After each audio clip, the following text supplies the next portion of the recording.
Welcome back to So You Really Want to Learn Latin, and today on a blisteringly cold January morning we are going to be looking at deponent verbs of the third, fourth and mixed conjugation. We've done a couple of lessons now on deponent verbs, and we've basically got the idea that a deponent verb is passive in form and active in meaning. Even the great MEO managed to crack that little trick, and as long as you know how the passive works for your main regular conjugations, deponent verbs really aren't very hard. It's just the concept that's weird. A passive looking verb that has an active meaning. Okay, so we'll just now nail the third, fourth and mixed conjugations just for completeness. So starting with the third, it's obviously going to go like the passive of rego. And so I'm afraid all I'm going to ask you to do is cast your mind back and check that you know how rego goes in the passive. Okay, so present tense passive of rego would have been regor, regeris, regitur, regimur, regimini, regundtur. Okay. So if we take a third conjugation deponent verb, such as loquor, now loquor is quite fun, loquor, loqui, locutus sum. We get the word elocution, and it means I speak. So loquor, loqui, can you see that passive infinitive looking like regor, regi, that passive infinitive form, loquor, loqui. So loqui means to speak, and locutusum means I have spoken. And in the present tense, it's going loquor, loqueris, loquitur, loquimur, loquimini, locuntur. Okay? Future tense, so long as you know the future passive of rego. Okay, now some people have trouble with the future active of rego. They kind of forget that it's an amazet, not a beau bis bit. But assuming they've remembered that, the passive of rego in the future is regar, regeris, regetur, regamer, regamini, regentur. So for loquor, it's loquar, loqueris, loquetur, loquemur, loquemini, loquentur. And the imperfect, no surprises there, loquebar, loquebaris, loquebatur, loquebamur, loquebamini, loquebantur. Okay, and those are the only three tenses I need to do, because, as you now know, there goes that clock again. Now, I don't need to do the other tenses, because, as you now know, the perfect, future perfect and pluperfect tenses of any Latin verb are entirely predictable. You never get any surprises so long as you know the principal parts.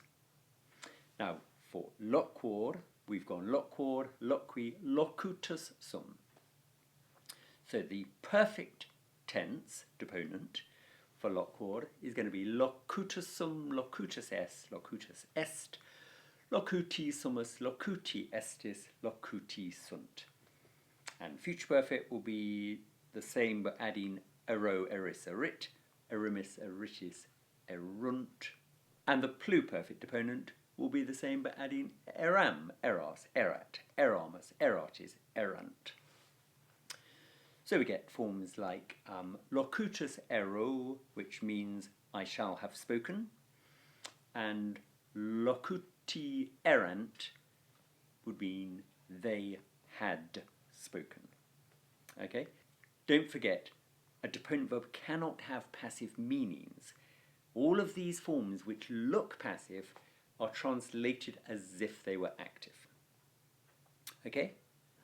And then if we whiz down the other conjugations, a fourth conjugation deponent verb, well, we've got partior, partiri, partitus sum, which means I share. We get words like partition, I suppose. So partior is going like the passive of audio. partior, partieris, partita, partima, partimini, partiuntur.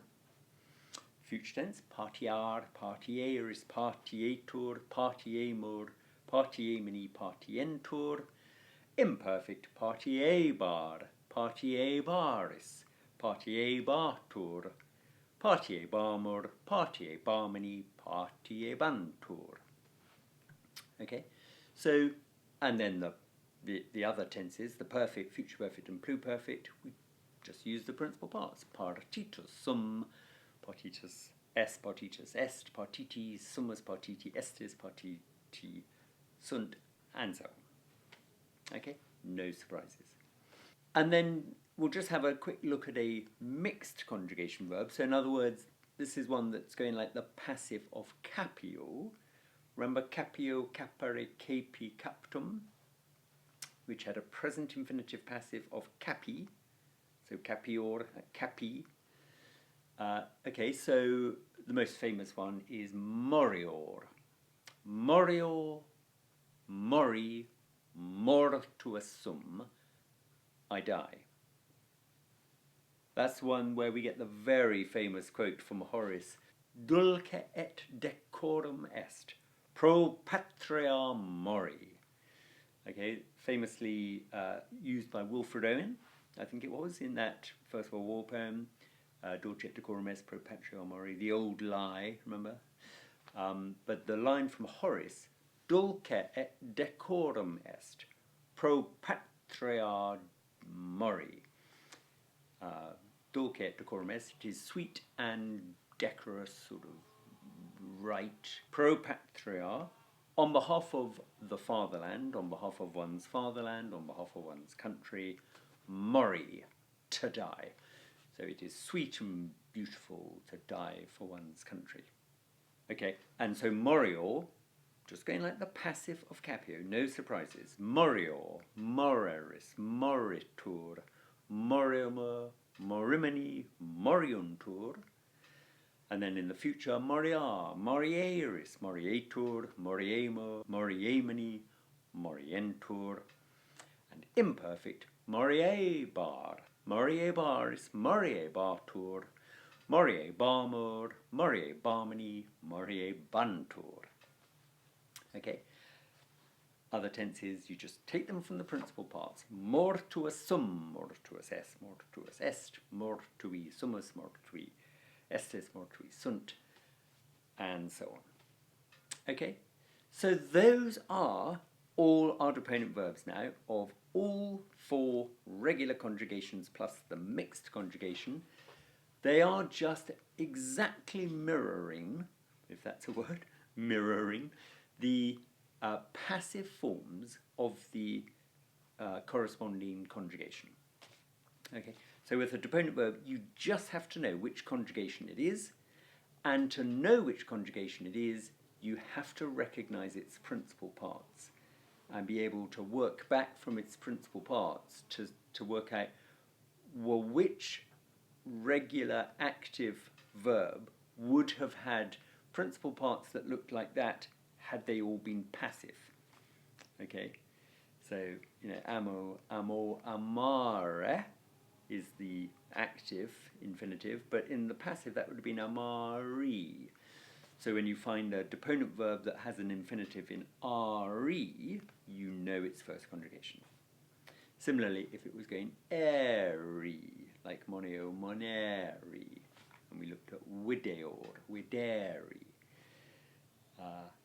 Rego, we now know we're looking for that kind of squished one. Remember, it goes regi.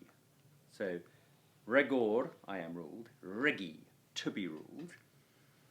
Well, we've looked just now at an example of that. Loquor, loqui. Not loqueri, loquari, not loquiri, but loqui. Okay. Audio ones, nice and easy. You're looking for eerie. Like partior, partiri. And then the mixed conjugation, remember, you're looking for a combination of a present tense that's going eo, if it was active, or eor, if passive, or deponent, like morior, but then it doesn't go morieri like audio would have done. It goes mori, so it's squished. So that combination of eo in the present and I in the infinitive makes it mixed conjugation. Okay, now you're going to see these verbs cropping up in our translation passages. Loads of good stuff here in the book for you to work at. But just before I leave you, I just want to mention something, it's a little bit finicky, but it's always good to know. And that is a little thing about transitive and intransitive verbs. Now, you should remember that a transitive verb is a verb that can govern a direct object. So something like eat, I eat a biscuit, or see, I see a friend. Okay, those are transitive verbs. Some verbs, however, both in English and in Latin, can't govern a direct object. So an example of that in English would be the verb to walk. Now, you can walk with a friend, or you can walk along a road, but you can't walk a road or walk a friend. And actually, you can't even walk a dog, although people say I'm going to walk the dog. You're not. Not unless you pick up the dog and literally manhandle his legs down the road, in which case you'd be kind of walking him. No, you don't walk the dog, you walk with the dog. Or you take the dog for a walk, but you don't walk the dog. Okay, so that is an intransitive verb. And in Latin there are lots of them, just as there are in English. They're not always the same. So for example, we use the verb to fight in English as if it were transitive. We would regularly say, I was fighting the enemy, or I was fighting my friend. Now, strictly speaking, you weren't fighting him, you were fighting with him, but we use it as if it were transitive. In Latin, pugno, I fight, is an intransitive verb. So you fight against the enemy or you fight with the enemy. You don't fight the enemy. Okay, so that's the difference between transitive and intransitive verbs.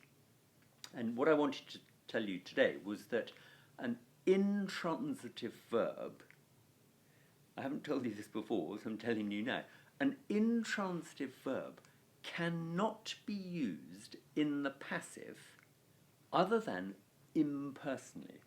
And what that means is the subject of that verb is it. Okay, so for example, we say it is raining.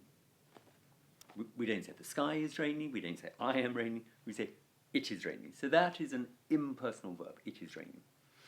Now, intransitive verbs as a class cannot be used in the passive other than intransitively. Basically what that means is you kind of don't use them in the passive at all. So the verb to walk, you cannot say I am walked, right? I know you might think that the dog would say I was being walked today by my new master. Well, he wasn't actually being walked for the same reason I mentioned earlier. You didn't pick him up and kind of move his legs.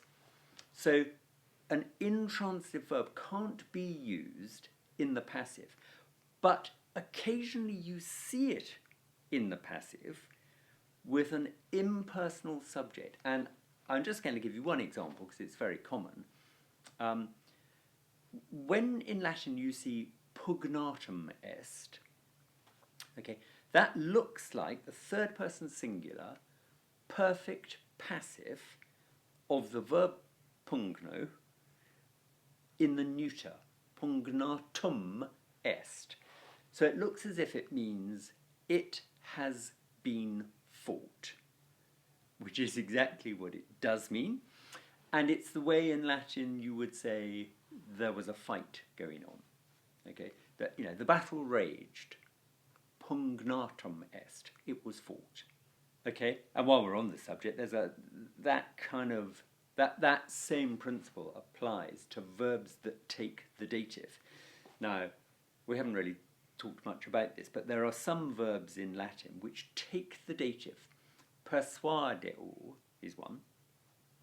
Persuadeo plus the dative means I persuade. And what that means is that verb doesn't govern a direct object. If I persuade you, persuadeo, and then when I try to say you, I put you in the dative, not in the accusative. Persuadeo tibi. Okay, so that whole class of verbs, there aren't many, but you know, when you learn them, brackets plus dative. Credo is another good example. I believe, or I trust. Credo tibi. Okay, now again, verbs that take the dative cannot be used in the passive other than impersonally. So if you want to say something like, I am persuaded by you, you end up saying, mihi persuadetur. Okay, now what that means is, it is persuaded to me, and then by you, arte.